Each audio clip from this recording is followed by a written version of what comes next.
We,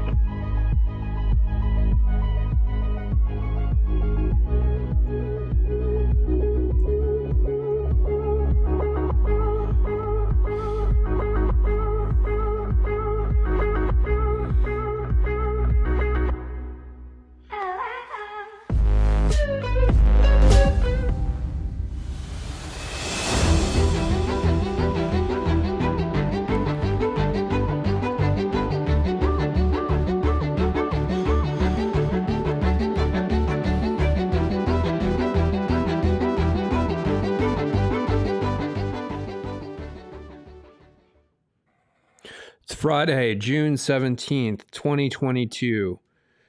Welcome to Command HQ. I am Brock and here with Agent X. It's been an amazing week of inflation. yeah,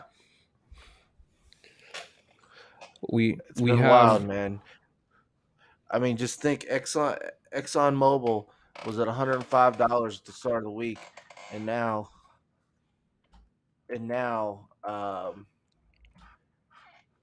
it's down to 86. It's lost 20 points. Why? Because we have a fucking impotent, uh, dumbass, uh, almost invalid president who wants to blame Exxon instead of the trillions of dollars his party printed over the past couple years.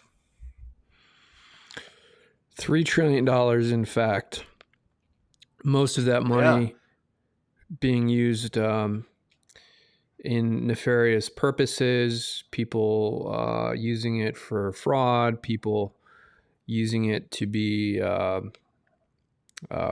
prop up their little scheme. So corruption has never been more rampant. Well, it's never been more apparent, right? Apparent, rampant. Yes, absolutely. So we have Tucker Carlson doing a segment where he's never been more aggressive in terms of calling out Joe Biden. We're going to show that. And then we're going to show a little clip from Milton Friedman in the early 90s, probably, if not late 80s, talking about inflation. And I would just remind anybody listening that if you want to call in, there's a URL at the top of the screen, and feel free to try and do that. Subscribe and like the video. But in terms of inflation, what we're seeing is not 8%. It's actually a rise in prices resembling 15 or 20%. Yeah. So I think it's much higher than what they're saying. I mean, oil went down a little bit today. But oh man, I think it's bad. But it's interesting because you're seeing stuff like computers and TVs and tech stuff absolutely just hit rock bottom prices right now. And a lot of that is these big box retailers clearing out their inventory that they built up because of the supply chain issues. Um, but I mean, where it's really hitting people is fuel and food. And that's really where you're seeing the inflation. Why does anybody need a $200 65-inch TV when you can't put food on your table? let's play Tucker Carlson from tonight, and hopefully our stream doesn't get yoinked for a copyright strike, but revisiting. So just before dawn on November 4th of last year, a team of masked FBI agents let's see, it's at this specific timestamp, so let's jump to that. Should have been the focus of a lot more attention than it has been. We hope to change that. So here, once again, are the words from Ashley Biden's diary. Quote, "I've always been boy crazy," she wrote, "hypersexualized at a young age. I remember somewhat being sexualized with a family member. I remember having sex with friends at a young age. Showers with my dad, probably not appropriate." So Ashley Biden Yikes. wrote this in the context of her struggle with sexual compulsiveness in later life. And she This is attributes those wild. compulsions to the fact that her father took showers with her in a way that was, quote, not appropriate.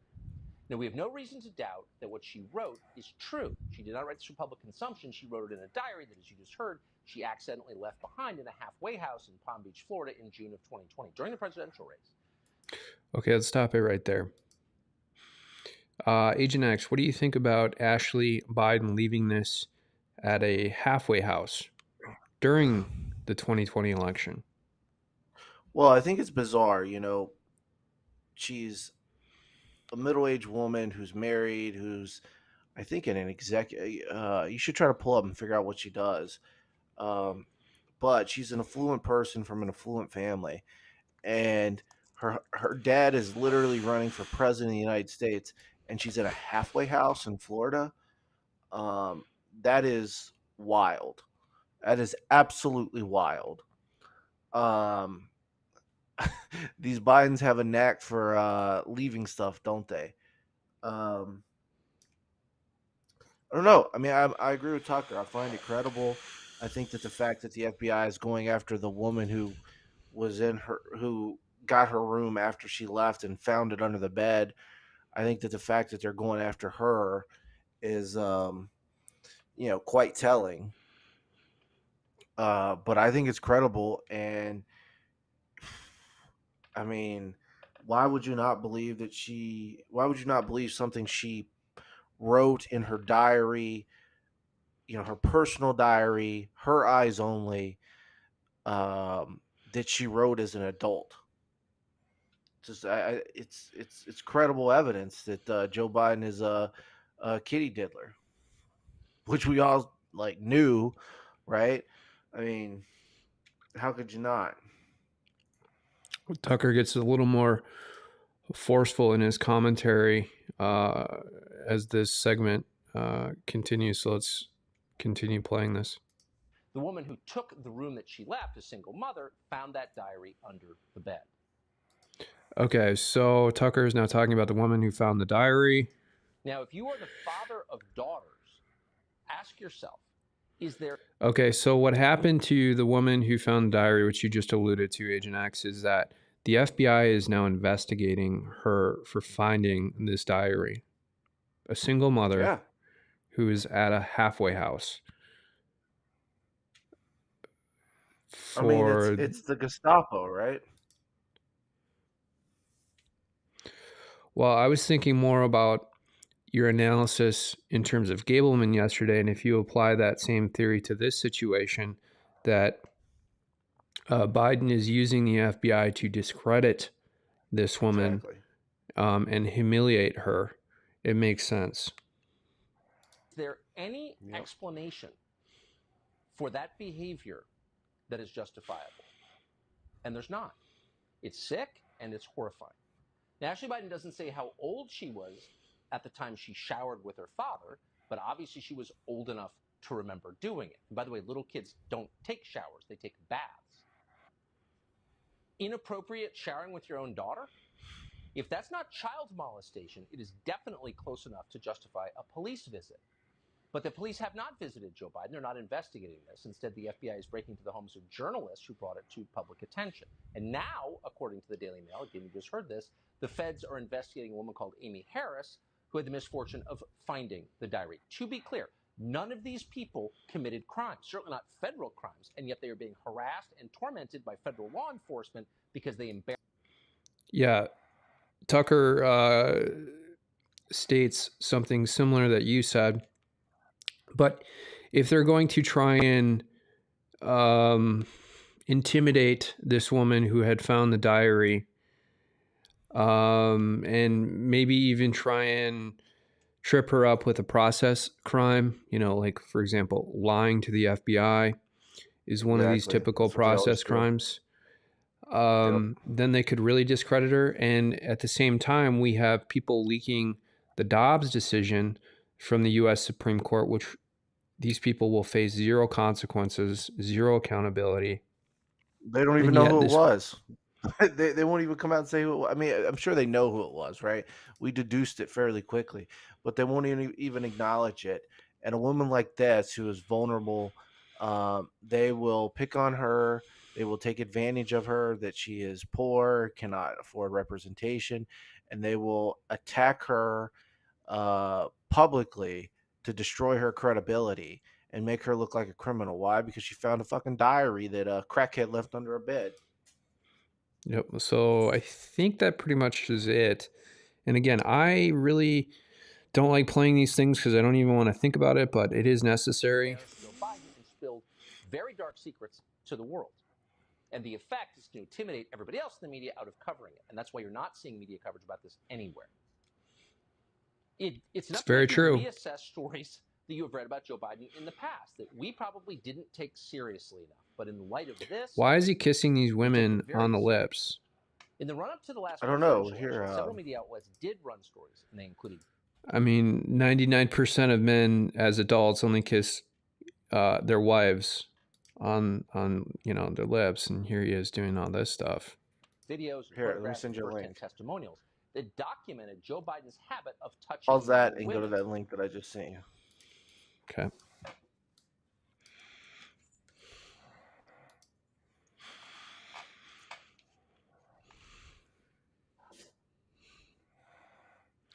Yeesh. Oh my gosh. Dude, it's fucking crazy, right? I feel creepy even pulling this up in a New York Post article. Dude, who kisses their granddaughter on the lips? Oh. Okay, so there's something to be said, like if they're talking and it's an accident, but this is clearly not an accident. Like he's making, a movement here and a facial gesture, clearly that he's not trying to even kiss her on the cheek. And even kissing your granddaughter on the cheek might be a little bit, it's weird. Questionable. But here he's trying to kiss her on the lips. Ugh. I don't even like to say that. Okay. It's crazy. Okay, let's continue with Tucker Carlson. Often in ways that made them visibly uncomfortable. A lot of people laugh this off. It doesn't seem quite as funny now. You're seeing a small selection of those pictures on your screen right now. In a particularly creepy picture from 2015, Joe Biden leans in uncomfortably close to the daughter of Senator Chris Coons of Delaware during a signing-in ceremony. Joe Biden would also frequently comment on the physical appearance of very young women. Here's just one example from May of 2019. What I'm going to do, if you give me an address, I'm going to write you a longer answer and tell you the exact things I would do, okay?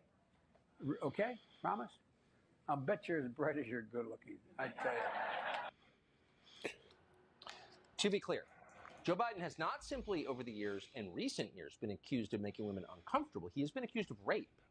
You'll remember that a former Biden staffer called Tara Reid, whose story, again, we probably didn't take seriously enough, alleged that when she was 29... Okay, I want to talk about this one.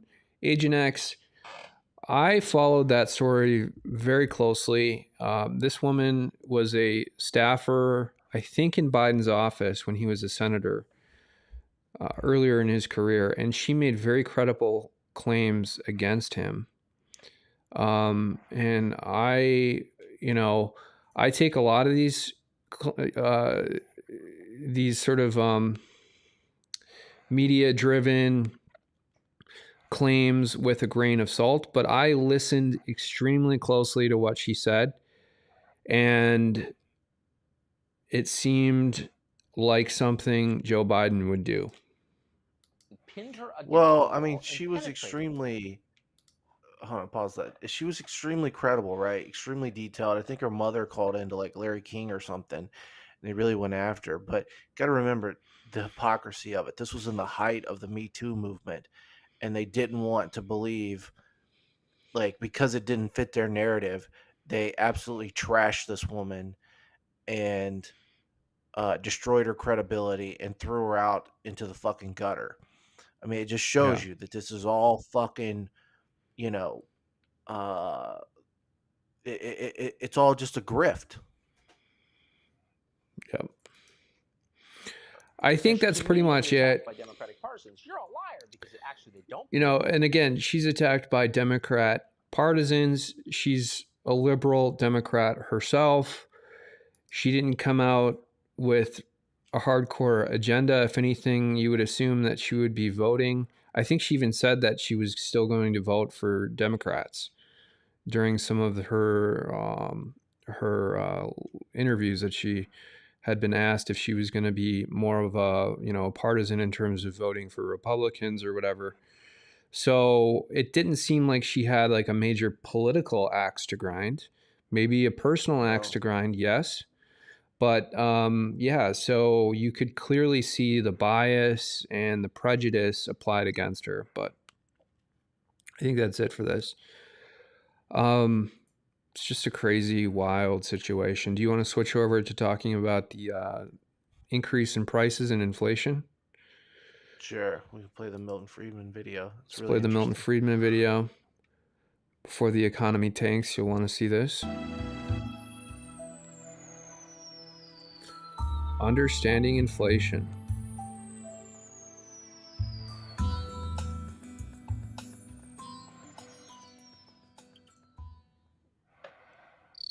The Sierra Nevadas in California, 10,000 feet above sea level. In the winter, temperatures drop to 40 below zero. In the summer, the place bakes in the thin mountain air. In this unlikely spot, the town of Bodie sprang up. In its day, Bodie was filled with prostitutes, drunkards, and gamblers. Part of the colorful history of the American place West. to be. Sounds like New York City.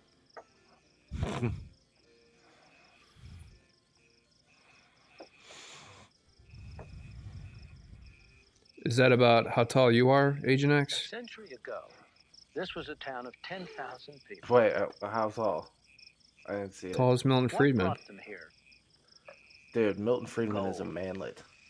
If this were real gold, I'm a 6'2" alpha Chad. I don't know what the fuck you're talking A about. series of gold strikes throughout the West brought people from all over the world, all kinds of people.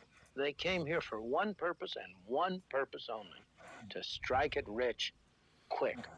But in the process, they built towns, cities, in places where nobody would otherwise have dreamed of building a city. Gold built these cities. And when the gold was exhausted, the cities collapsed and became ghost towns. Many of the people who came here ended up the way they began, broke and unhappy. But a few struck it rich. For them, gold was real wealth. But was it for the world as a whole? People couldn't eat the gold. They couldn't wear the gold. They couldn't live in houses made of gold. Because there was more You can make gold dildos, though. They had to pay a little more gold to buy goods and services. The Midas touch. The prices of things in terms of gold went up. At tremendous cost, at sacrifice of lives, people dug gold out of the bowels of the earth. What happened to that gold? Eventually, at long last, it was transported to distant places, only to be buried again under the ground. This time, in the vaults of banks throughout the world. There's hardly anything that hasn't been used for money. Rock salt in Ethiopia, brass rings in West Africa, cowrie shells in Uganda. Even a toy cannon, anything can be used as money. Crocodile money in Malaysia, absurd, isn't it? That beleaguered minority of the population that still smokes may recognize this stuff as the raw material from which their cigarettes are made. But in the early days of the colonies, long before the United States was established, this was money.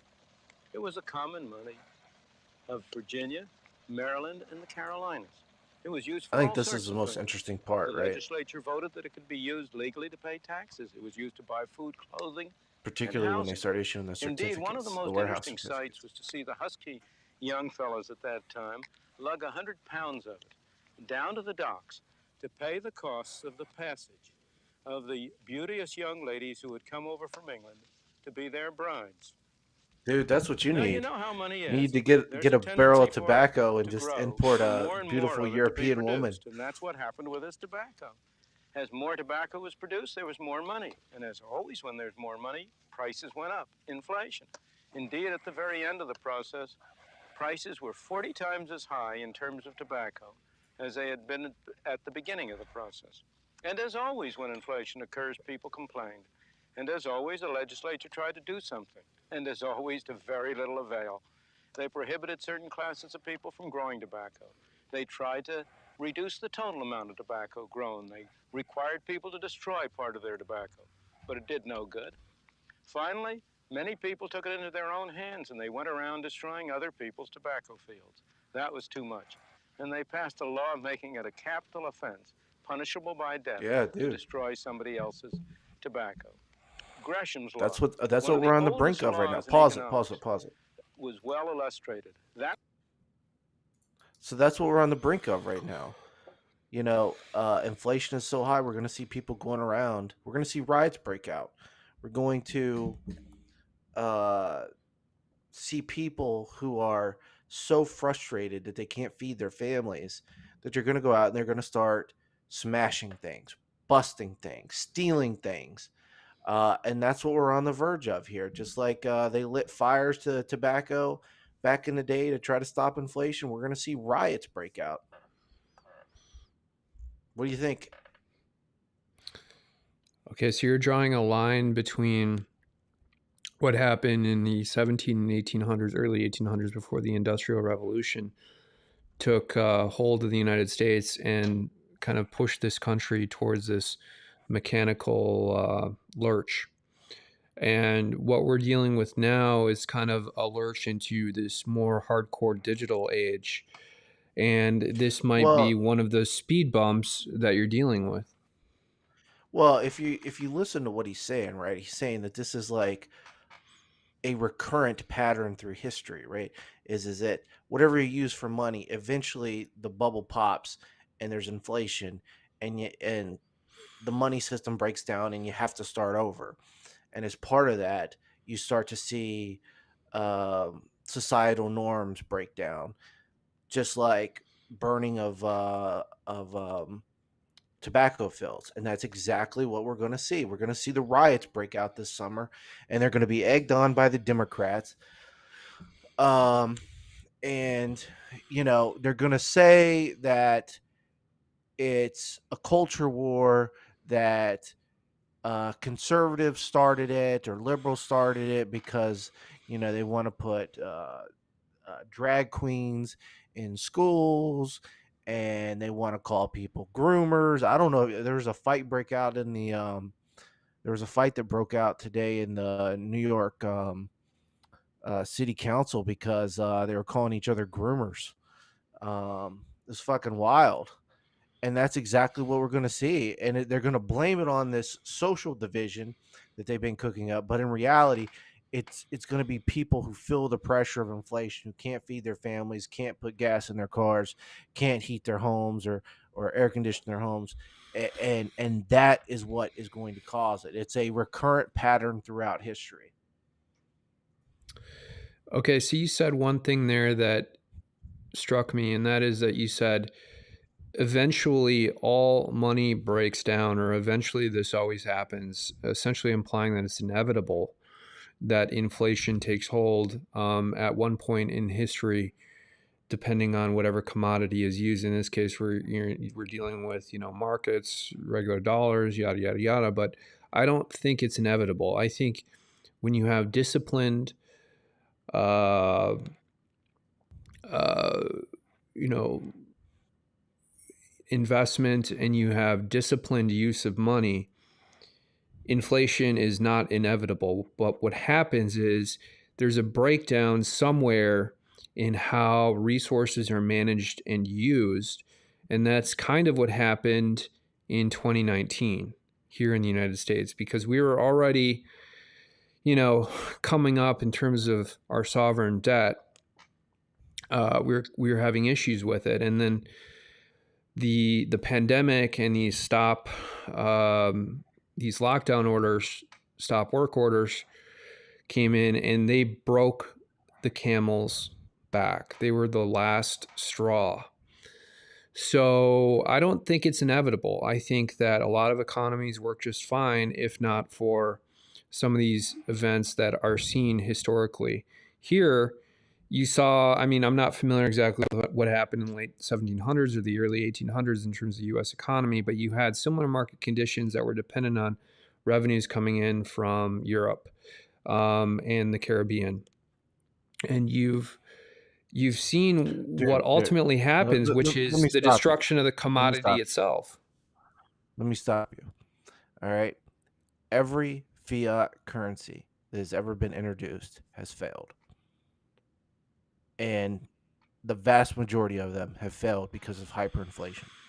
It happened with But the Roman why? Empire because it's the nature of the game, right? Is you start producing more of it, and it becomes more expensive. It's particularly um, it is fiat currencies are particularly susceptible to it because you have nothing backing it, right? There's only a finite amount of gold that can back a dollar, but so it constrains the money supply. But if you're just printing dollars, I mean, it's just paper. It's a Faguzzi. You can just print whatever you want. And so, like, even the Roman Empire, they did. I mean, we're seeing the same thing. We're doing the same things that the Roman Empire did. They printed money, printed money for war, public works, social programs, uh, bathhouses, faggery, trans bullshit, all the same shit that we're doing right now. And eventually, they experienced hyperinflation, and their currency became worthless, and boom, the Roman Empire fell. But every fiat currency in history has fell, and I think the average is like they last for like 30 years. Um, and you've seen what the Fed does. They want to keep inflation at 2%, and they couldn't even get it up to 2% because they were doing so much quantitative easing uh, for the past 5-6 years.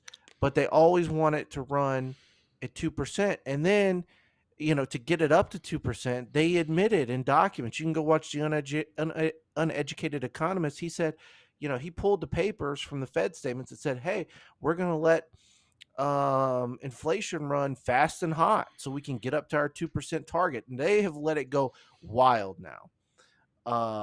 But every fiat currency has been destroyed, or hasn't worked, and the culprit it has inevitably been hyperinflation. And that's why you have these shills who come out and say, Hyperinflation "Oh, is a modern." symptom, though. That's hyperinflation is a symptom of something deeper. Yeah, it's a Lack it's of a symptom discipline. of printing money. Yeah, lack of Yes, discipline, printing money, and that's why you that's have what I'm these getting at. these shills who come out, right? You have these shills who come out and say, "Oh, well, we're in a fiat currency. We can have modern monetary policy because the dollar's not tied to anything, and the government can just print money and but it causes hyperinflation." And the other thing that really hurts us is that our birth rates are declining. So you have to look at per capita. Um, spending, and with our birth rates declining, um, uh, um, you're not having the same demand for money and savings.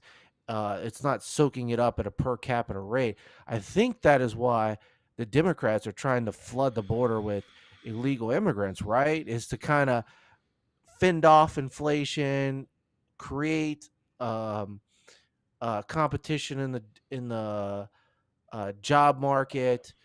But the problem is that most of the countries that these immigrants are coming from in South America are already dollarized. They use the dollar as currency, anyways. So, but the main culprit is undisciplined spending. It inevitably causes hyperinflation.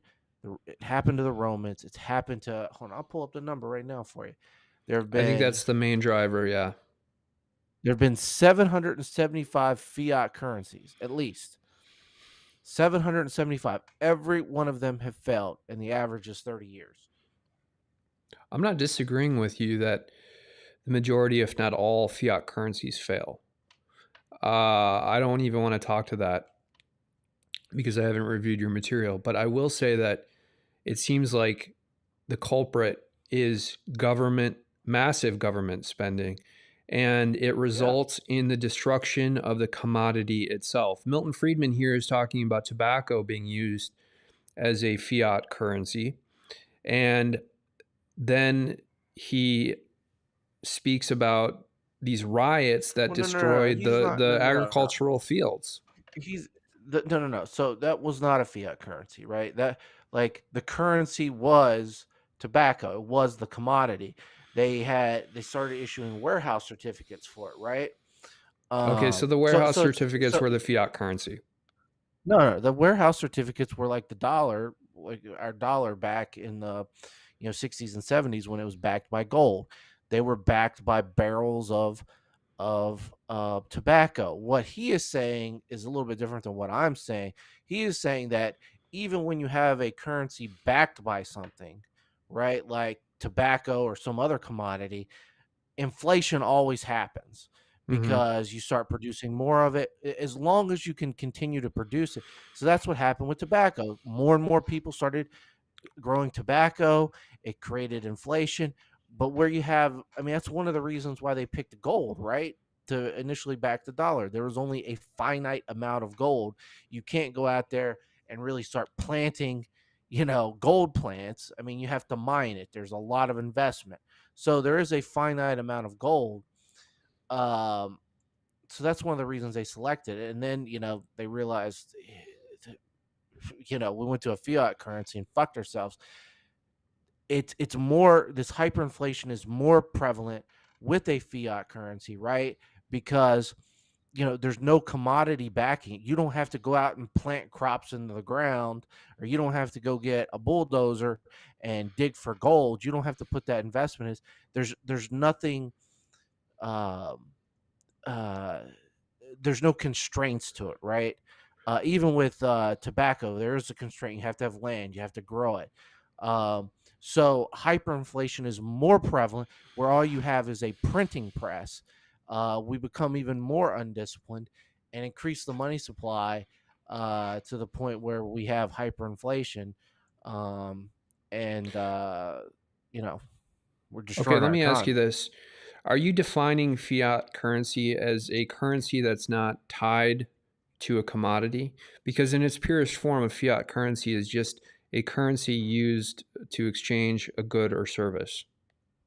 That's it. It has no definition dependent upon being contingent on any underlying commodity or asset. Right. A fiat currency is not backed by anything. It's I mean, I But think that the doesn't mean common that it definition can't be is backed by something either. It can be. no, a fiat currency It's is backed neutral. by nothing. No, it's just paper, right? If the dollar was backed by gold or silver or something else, um where you would have a legal claim to it, then it would not be a fiat currency I anymore. could be wrong, but I Right? remember from my economics courses that it can or it can't be. It's pretty much neutral on that. It depends on, the implementation of that particular currency.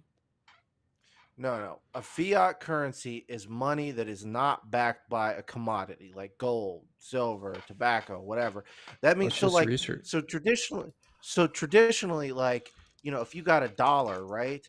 That would be a legal claim against the United States to go to the Federal Reserve and get your $1 worth of gold. And people did that, right? That's not a fiat currency. Fiat currency is when it becomes backed by nothing other than confidence that Okay. this dollar it can be traded for something. You know, it's not backed by anything anymore. Okay, you're right. You're right. It's not backed by a physical commodity. Okay, so let's get back to the result of some of this hyperinflation, which is in Milton Friedman's definition. He's talking about uh, fires on these tobacco farms and these plantations that actually destroy the store of value used in these local economies. And that's what you're going to see now. And that's what you've already been seeing, right? And what we're dealing with every day. Because ultimately, people will get so frustrated that they'll actually just start burning our farms here in the United States, and our food supply will get even worse and worse. We're seeing that with the food plant stuff and the processing with the fires and the hacks and so forth. But I think that's what Milton Friedman is talking about, right? Yeah. You start to see social unrest, and that's exactly what we're seeing now. We're seeing the very beginnings of it. Yeah. All right, you want to continue playing this video? Yeah, we can continue playing this That law manlet. says that cheap money Milton drives Friedman. out dear money, and so it was with tobacco. Anybody who had a debt to pay, of course, tried to pay it in the worst quality of tobacco he had. He saved the good tobacco to sell overseas for hard money. The result was that bad money drove out good money. Finally, almost a century after they had started using tobacco as money, they established warehouses in which tobacco was deposited in barrels, certified by an inspector according to his views as to its quality and quantity. And they issued warehouse certificates, which people gave from one to another to pay for the bills that they accumulated. These pieces of green printed paper are today's counterparts of those tobacco certificates, except that they bear no relation to any commodity. There you go. Pain at the pump. President Biden cut Haha. energy production. Pain at the pump. Senator Ron Johnson is fighting to restore. Dude, you gonna vote for Ron Johnson? They're all corrupt, man. The fact is that most people enjoy the early stages of the inflationary process. Britain, in the swinging 60s, there was plenty of money around. Business was brisk, jobs were plentiful, and prices had not yet taken off. Everybody seemed happy at first. We're on top of the world. But by the early 70s, as the good times rolled along, prices started to rise more and more rapidly. Soon, some of these people were going to lose their jobs. We have got it made. The party was coming to an end.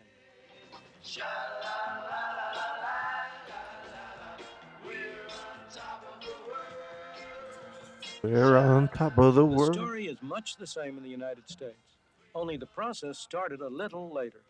We've had one inflationary party after another, yet we still can't seem to avoid them. How come? Before every election, our representatives would like to make us think we're getting a tax break.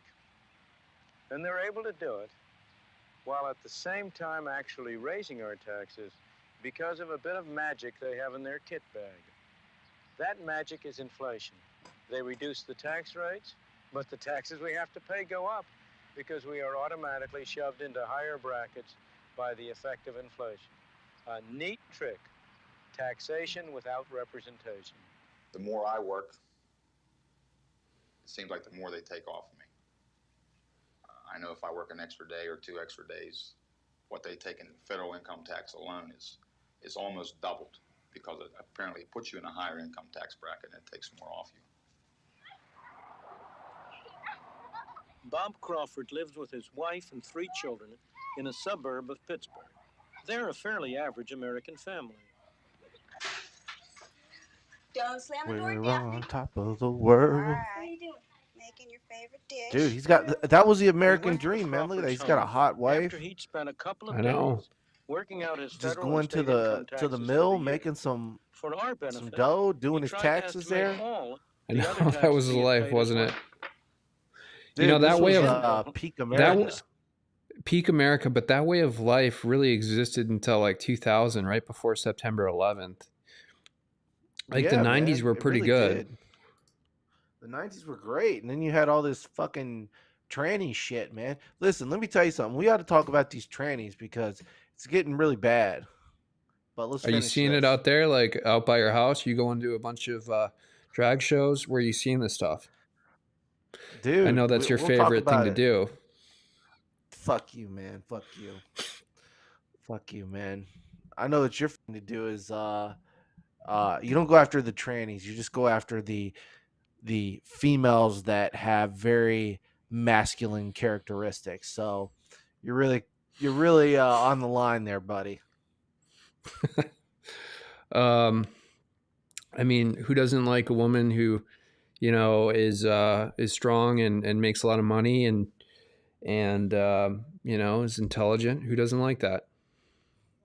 Dude, we one thing we got to do, we got to make a soundboard of our favorite person. I was thinking that Milton Friedman might be a doppelganger for your favorite person, actually. Oh, who's that? Do you want me to say their name? Give me the initials. Reverse initials. How can I put it in the chat? How can I remind you? Okay. Put it in the chat. But no, man, seriously. Oh yeah, dude, fuck him. He looks like his slightly older, more mentally competent. Definitely cousin. More mentally competent for sure. Yeah, Milton Friedman was a rock star back in the day. Yep, he was. He saved Argentina from its hyperinflation. Yep. Chicago School went down there and implemented some Austrian Hayek economics. Dude, let's finish watching this, and then we'll talk about your favorite topic, the trannies. Discover much that will surprise anybody. I hate talking about that topic. Inflation is going up. Everything's getting more expensive. No matter what you do, as soon as you walk out of the house, everything's going up. Your gas bills keep going up, electric bills. He seems like a really decent guy. You could name 1,000 things that are going up, but just everything's going sky high. Your food. My wife goes to the grocery store. We used to live on, say, $60 or $50 every 2 weeks just for our basic food. Now it's $80 or $90 every $60 a week for food. Going out of sight as far as expense to live on. Like I say, it's getting tough, and it seems like every month it gets worse and worse, and I don't know where it's going to end. At the end of the day, I've spent nearly $6,000. Okay, so if you're him, you're a tool and die maker, right? You're making good money for that period of time. The only way out of this inflation situation is getting a job that pays you more money, right? Oh, man. I mean, what options does he have on the table? Yeah, I mean, all you can do is really get another job, right? Cut your spending. Cut your spending. Yep. What is his wife? What if his wife gets frustrated and dissatisfied with him, and she files for divorce? No. So listen. All right, let's not talk about the dudes. Let's talk about what his options are. So his options are he's got to find something to invest in that beats inflation, right? Because just having his money in the bank ain't gonna do it, right? He's losing buying power. So what's the best thing he can do? Well, he can try to invest some money. He could try to find a higher paying job, which will then drive wages up, right? That's what we're seeing now. But it's really a government issue of trying to push the inflation down, push prices down. So there's really not much you can do except write it out or try to invest your money in something that will beat inflation. Okay, here's where that breaks down for me. So, I would say I'm trying to put myself in his shoes in 1975 or 8, whenever this was taken. And I could say, well, my job is similar to what kind of job he had during his heyday in 1978. And maybe we make similar amounts of money with inflation adjusted amounts. Maybe we don't, but I'm just putting myself in his shoes. And if I have a family, I don't have extra money to invest and put in a store at a rate that's going to beat inflation. I just don't have that. The only thing I can do is get another job. You know what he needs to do? He needs to kick his wife out of the house and just go stag. That honestly, seriously, is an option to him, and that might be actually an attractive option to reduce his specific costs and expenditures. But then, of course, that just shifts the burden to his wife because she would have to get her own job to start raising revenue to live off of. And then it just automatically creates more inflation because then you're paying someone else to work in this economy, right? So it's kind of a paradox. Okay, let's continue. On taxes. That leaves me with a total of $12,000 to live on. $12,000. That might seem like a lot of money, but 5-6 years ago, for a year, I was earning $12,000. How does making him a taxation drink. without representation That looks really great. affect how much the Crawford hold on one family second, I'll has be left back. to spend after it's paid its income taxes? Well, in 1972, Bob Crawford earned $12,000. Some of that income was not subject to income tax. After paying income tax on the rest, he had this much left to spend. 6 years later, he was earning $18,000 a year. By 1978, the amount free from tax was larger, but he was now in a higher tax bracket, so his taxes went up by a larger percentage than his income. However, those dollars weren't worth anything like as much. Even his wages, let alone his income after taxes, hadn't kept up with inflation. His buying power was lower than before. That is taxation without representation in practice. We had a number of you brothers that are sitting here today that were with us on that committee. Okay, so now we see the rise of unions. I'd like to tell you one of the things. There are many traditional scapegoats blamed for inflation. How often have you heard inflation blamed on labor unions for pushing up wages? Workers, of course, don't agree. But fellas, this is not true. This is a subterfuge. This is a myth. Your wage rates are not creating inflation. And he's right. Higher wages are mostly a result of inflation rather than a...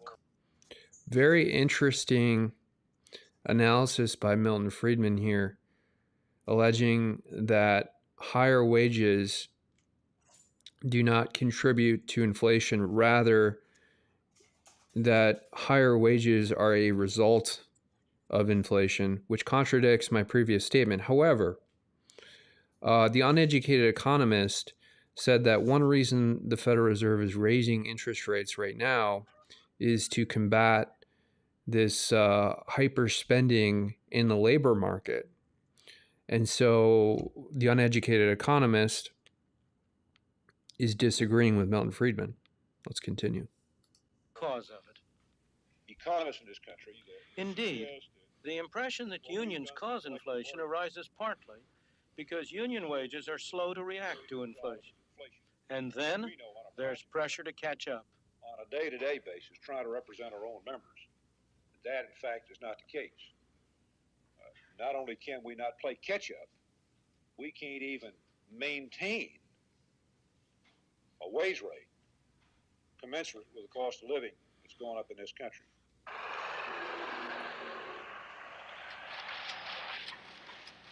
The reason we have inflation in the United States, or for that matter anywhere in the world, is because these pieces of paper and the accompanying book entries, or their counterparts in other nations, are growing more rapidly than the quantity of goods and services produced. The truth is, inflation is made in one place and one place only, here in Washington. This is the only place where there are presses like this that turn out these pieces of paper we call money. This is a place where the power resides to determine. The core thesis Milton Friedman is suggesting here is that the core reason that inflation exists is because of spending in Washington, which is exactly, I think, Agent X, what you and I have been kind of asserting for the last several weeks. How rapidly the amount of money shall increase.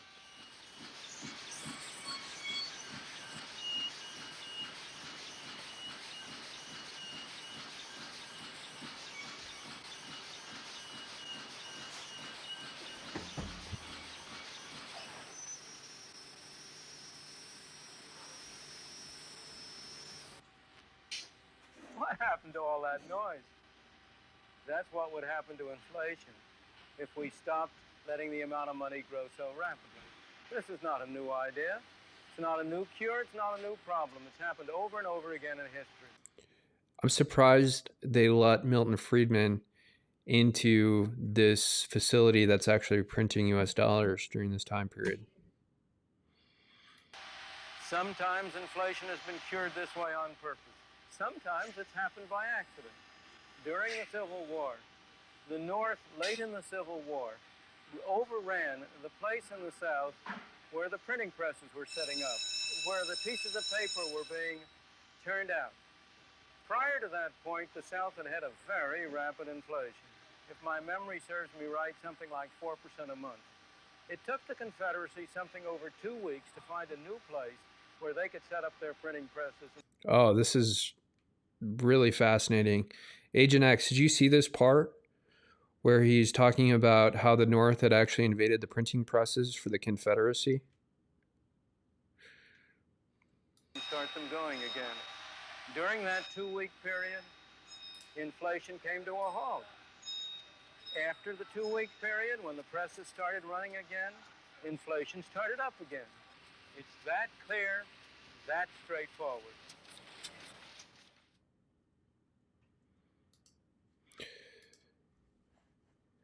Well, Agent X, if you're still there, I don't know what you were doing, but I think this end piece here where Milton Friedman is talking about the Civil War event where the North apparently had stopped the printing presses used to publish currencies related to the Confederacy, and suddenly, and again, Milton Friedman does not cite any actual evidence to back up his claim. So it's hard to take that seriously without more information. However, if it is true that the Confederacy's rate of inflation suddenly stopped the moment that the North took out their printing presses, which is a common tactic in war, of course. I'm sure they're printing rubles right now and spreading them throughout Russia. The United States and Ukraine is probably doing that. That inflation in terms of the Confederacy currency just stopped because the supply of money, it couldn't have stopped because the supply of money still existed. But at that rate at which it probably cut it. And that's probably the reason that I think that Milton Friedman's analysis there is slightly off. Because there would still be a supply of that currency. And so you can't just cut off inflation completely. I don't know. Did you see that last piece, Agent X here? No, the dog was I had to go outside. I just sat back Okay. down. So the last piece of this little segment was, and I'll explain this quickly again. Milton Friedman asserted that the North during the Civil War took out a couple of these printing presses that were publishing the Confederate currency used. And according again to Milton Friedman, that just completely stopped inflation related to the Confederacy because the supply of money was diminished. That makes sense. So I guess the ultimate result that you're probably going to see if we continue on this ladder of hyperinflation is that they're just going to have to impose the Fed coin. Yeah, so that's the remedy, right? Is bring in the Fed coin, reset the monetary system, reset the monetary system, make it all arbitrary. And that's the thing is like they can bring in the Fed coin and they can control the money supply because they can say, instead of sending you a check for $1,200 where you can save it or you can spend it or do whatever, they can say, hey, here's your $1,000, but you can only buy groceries, gas, da da da da da. Or, hey, here's $1,000, but you can only buy, on consumer goods, electronics, da da da da. You can't spend it on gas. You can't spend it on food. So they can control it, right? And then they can also say, hey, here's $1,000. It'll be in your account for 30 days. If you don't spend it after 30 days, it's gone, right? Basically erasing that money from the money supply. So that is what they're going to do, and that's how they're going to control it. They're going to put time limitations on your Fed coin. They're going to put restrictions on it. They're going to track it. They're going to charge you fees to try to. That's another way they're going to do it. They're going to charge you heavy fees to get it into paper money. I mean, we're going to see these politicians want a recession, right? They've talked about it. They want the recession, so because they've talked about it for years, is that with the next recession, they're going to introduce the Fed coin. It's a certainty now, and that's what we're going to see. All these social issues illustrating the decay of society are secondary to what's happening in the economy, which is this deliberate undermining of everything to do with how people obtain goods or services to usher in this new radical transformation associated with the Fed coin. And I would remind people again that we're pretty much already 25% there, if not further. Banks, credit card companies, financial transaction processors like PayPal, they essentially track and provide data analysis for everything that we do. And they have set up all of the technical infrastructure for managing a lot of these things. And so in terms of, yes, if the government tries to implement its own Fed coin, the government fails at everything, and it will definitely fail at implementing some sort of platform associated with a Fed coin. However, once it does roll out, because they'll probably pay, private companies to build their systems for them, they're going to use a lot of the expertise associated with banks and the financial transaction networks that we currently have already built, but consolidate them within the sphere of the Fed coin. So it's not going to be all at once, but there will be waypoints along the way here where they're kind of gradually consolidating the power into this platform that will eventually be known as the Fed coin. And it's a scary proposition to think that everything that we know to provide us with independence and freedom is now going to be under the oversight of the government, literally, because they're going to know everything that we do. They probably do already, but they will definitely be able to control our behavior more seriously. And the social credit score isn't, the SG thing or whatever that's being rolled out in corporations. It's the Fed coin. That's what a social credit score is in its most pure definition. Yeah. Yeah, no, you're right. No doubt, man. No doubt. And so, living off the grid is one alternative, but eventually you'll have to pay your property taxes in Fed coin. So what happens then? There's a lot of paradoxes that arise in these situations. Oh yeah. Yep. Agreed. And then they'll just take your land from you. Yeah, man.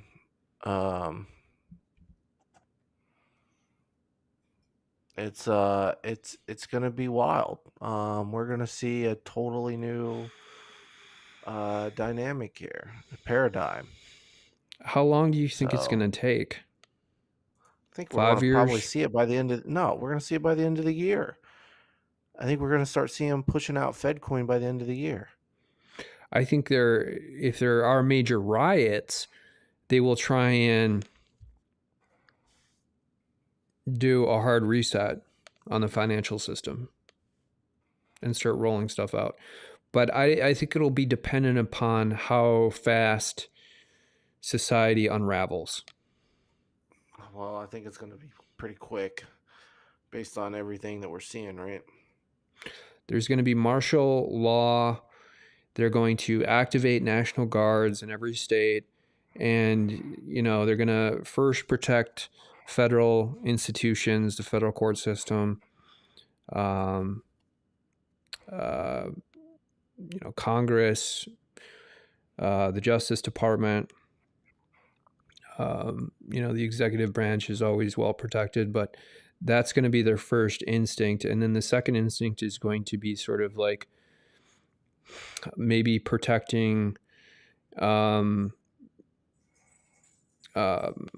energy plants. And then kind of the third thing that's going to fall to local law enforcement is protecting grocery stores and huge places of retail business. No, I agree, man. It's we're gonna be on our own. It's gonna be scary, man. I think we're in for something. We're in for a wild ride here. I think people are incredibly naive.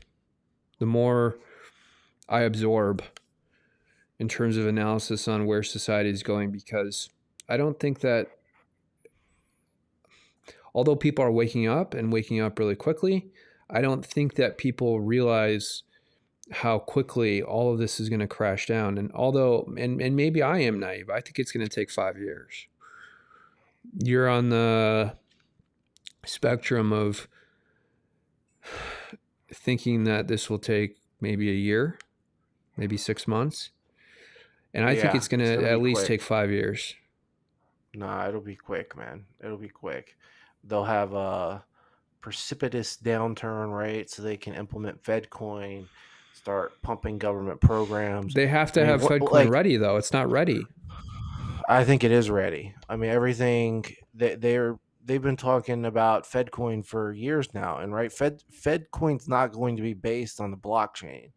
It's going to be based on some fucking database, just regular SQL database. It'll probably. I don't know. I mean, is it going to be a document database or a relational database? Who knows? But it's not going to be based on the blockchain.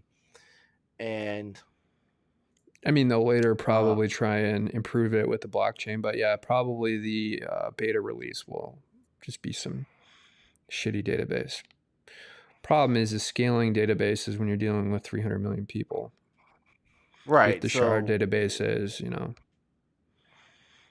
Yeah, exactly. So, but they've been rolling it out for years, and or they've been developing it behind the scenes for years. I mean, the Fed has come out and talked about it. So it's just I don't know. I mean, I hear rumors. This is kind of my space. I hear rumors about a lot of this stuff, and I haven't heard a lot of rumors about a platform associated with the FedCoin. If they were going to implement it, it probably would be through DARPA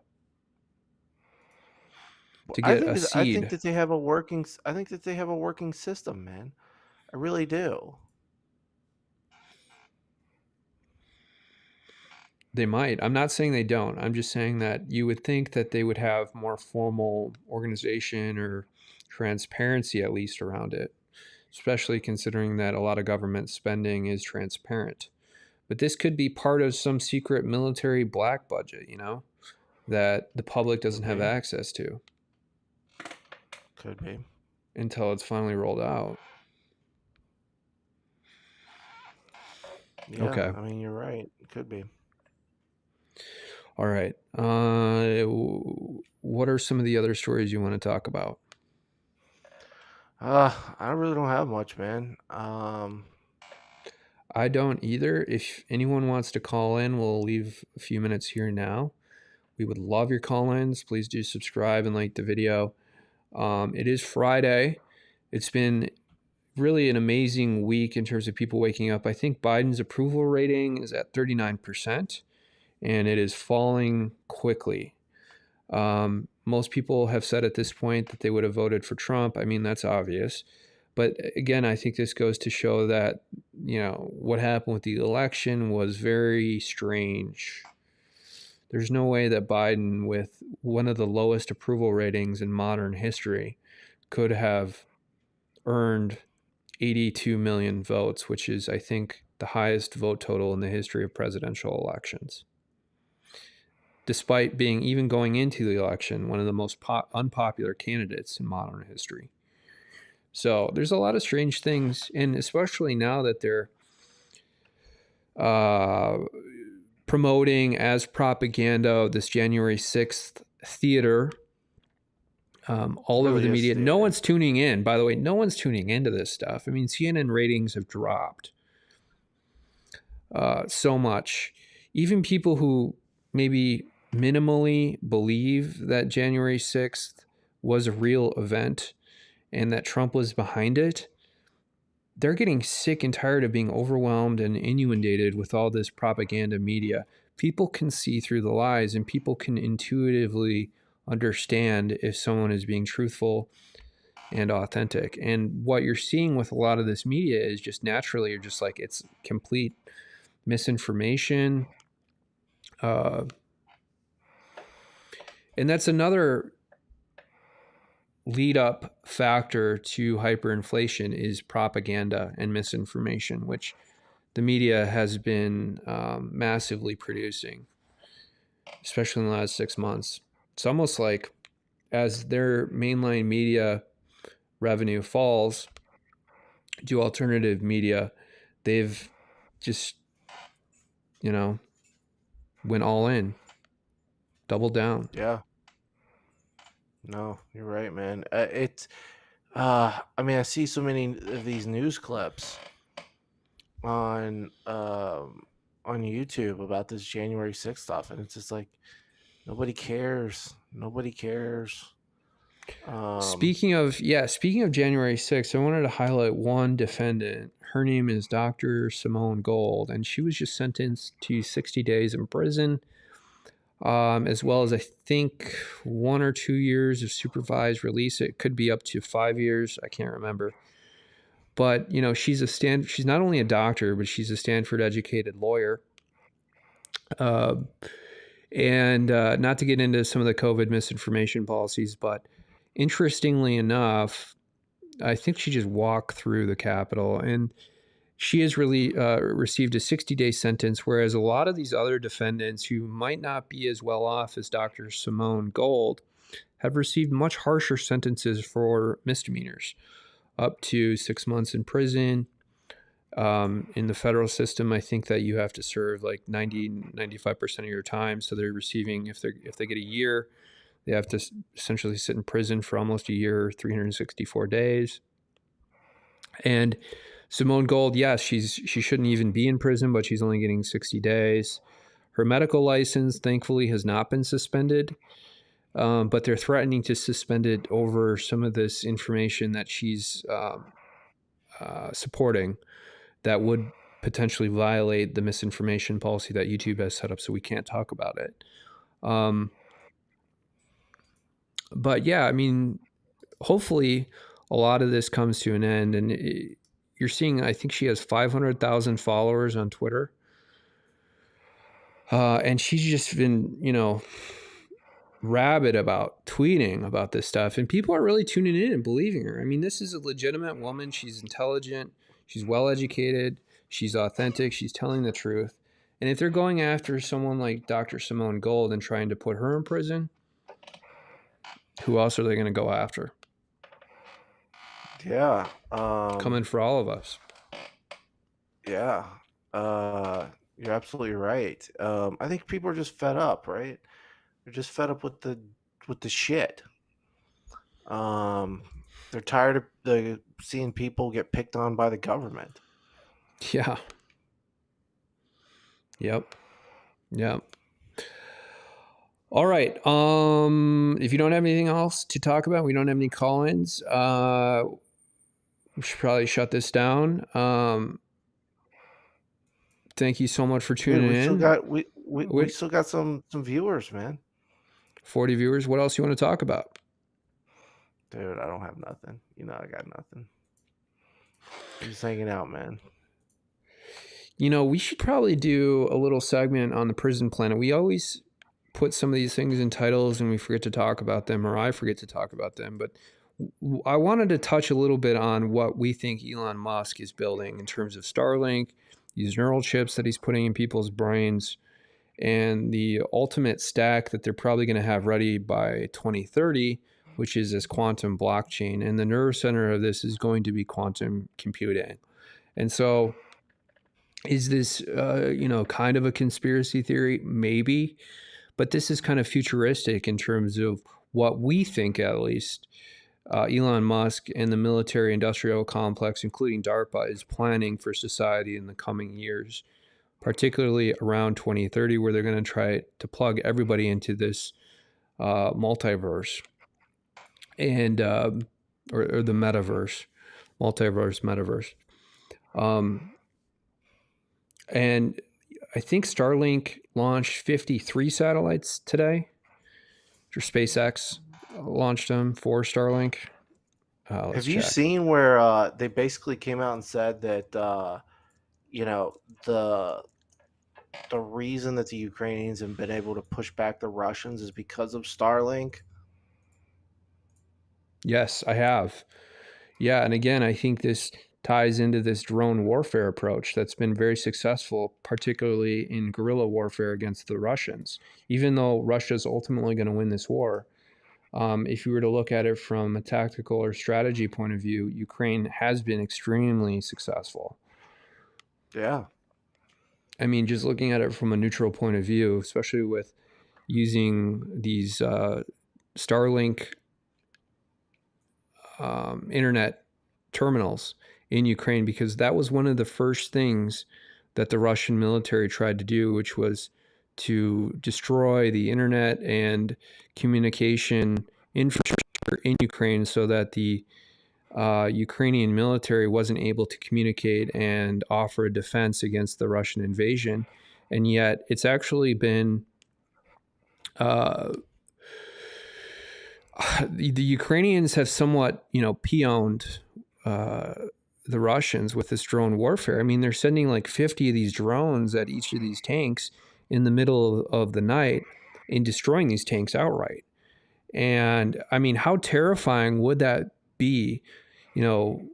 Thinking about these really vulnerable Russian soldiers who are put in this position and probably don't even want to be there. Obviously, most of them want to just live in peace and they don't even want to invade in Ukraine, but they're under these military orders that they have to.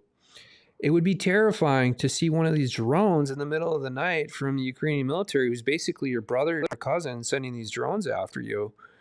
And boom, it's like your whole little group or your squadron, whatever they want to call it, the platoon, military terminology, is struck by guerrilla warfare.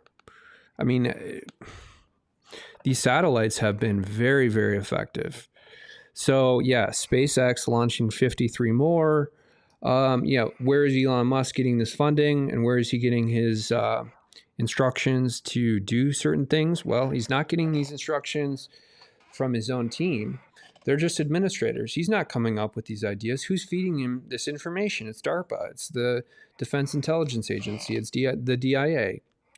So you could say that, is Elon Musk controlled opposition? No, I wouldn't even say that. I would say that he's like the front man for DARPA at this point. I mean, you could say that we're like controlled opposition, but you can't really say that about Elon Musk. No, you're right. It's clear that Musk is he's a front man, right? And I mean, they've all but come out. You should try to find some articles where they've just admitted that without Starlink and SpaceX's help, like Russia would have decimated the Ukraine, and it's wild, man. Really wild. Okay. U.S. quietly, keyword there, paying millions to send Starlink terminals to Ukraine, contrary to SpaceX claims. So here you go. Propaganda. SpaceX doesn't want to admit it, yet the U.S. is funding these operations. And Elon Musk wants to keep this as quiet as possible. Let's see how. There's been a couple where they're talking about the Russians specifically targeting these Starlink internet terminals. 5,000. This is in the early lead up to the first prong of the invasion. Let's see. Get how Elon Musk's Starlink got battle tested in Ukraine. There's a ton of these articles. And why is that so important in Ukraine when it comes to military defense? Well, every single weapon now is surgical. These drones have to rely on a GPS grid, and they have to rely on even more information that they're getting from, well, let's see, the internet, right? They're not getting, I don't know specifically in terms of the hardware used in these drones. If anyone else has information, that would be great. But it seems like they potentially are communicating over a satellite-based internet service or connection as they're flying, and they're on these auto flight paths. Agreed. It could be a different type of signal, but it seems like if they have a mesh grid of satellite internet in a region, that the drone could then use that information. And even on low internet connectivity, if it gets the coordinates, the GPS coordinates for a particular target, it would just need minimal internet to download that information and then go right on the flight path. So agreed. That's another reason why the United States military owns our GPS, which is the most advanced GPS in the world. And that's another reason why China has invested so extensively in its own space program, because they want their own GPS in the event that the United States turns off GPS or blocks them from using it. And the Russians have launched their own GPS, which is not as good as the United States version of GPS. But this SpaceX and these Starlink satellites, rather, are probably the most precise version of internet connectivity in war zones that we currently have. And I think there's another one where Scramble to Keep Ukraine, how Starlink scrambled.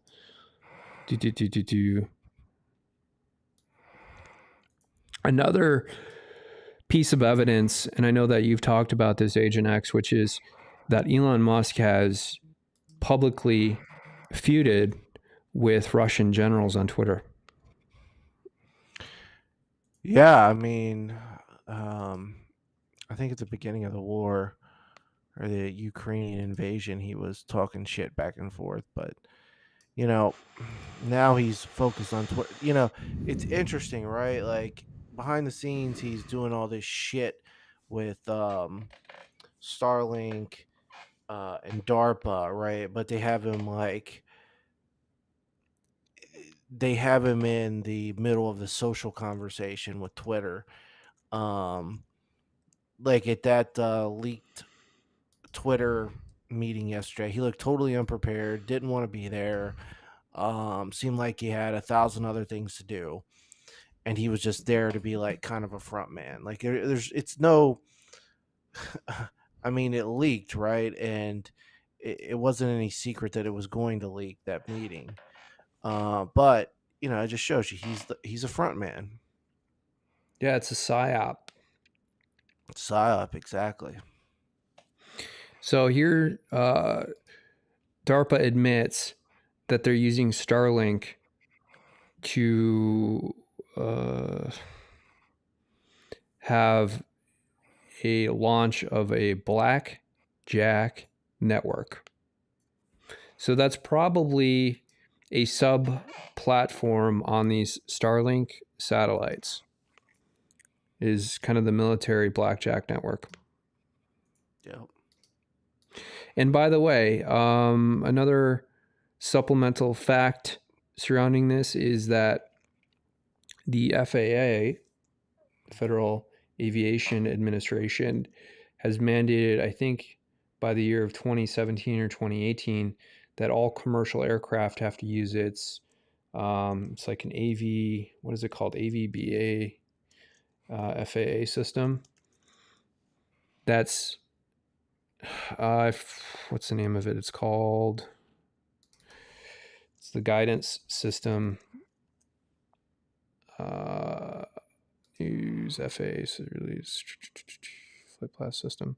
So essentially, the FAA has mandated that all commercial aircraft by 2017 has to use this new guidance system, and it's called like AVBSVD or something, FAA Flight Path Guidance System, that has a lot to do with the launch of all these satellites. Yeah.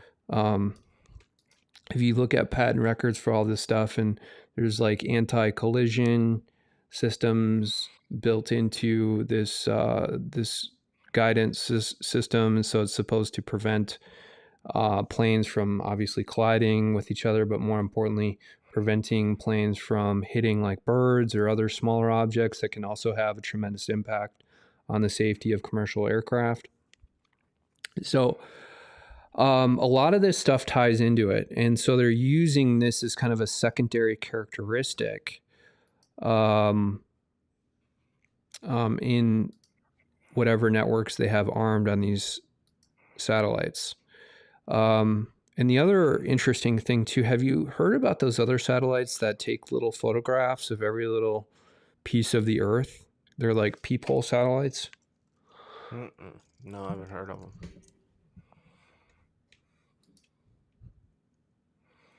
Peephole satellites taking small photos. What are they called? DARPA provided a bunch of funding for this. There it is. Here it is. DARPA provided a ton of funding for this. This has also been a boon for drone warfare in Ukraine. Planet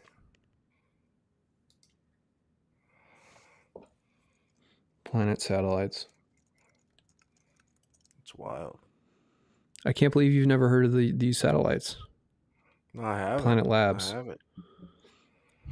haven't. But, dude, we should do a show tomorrow.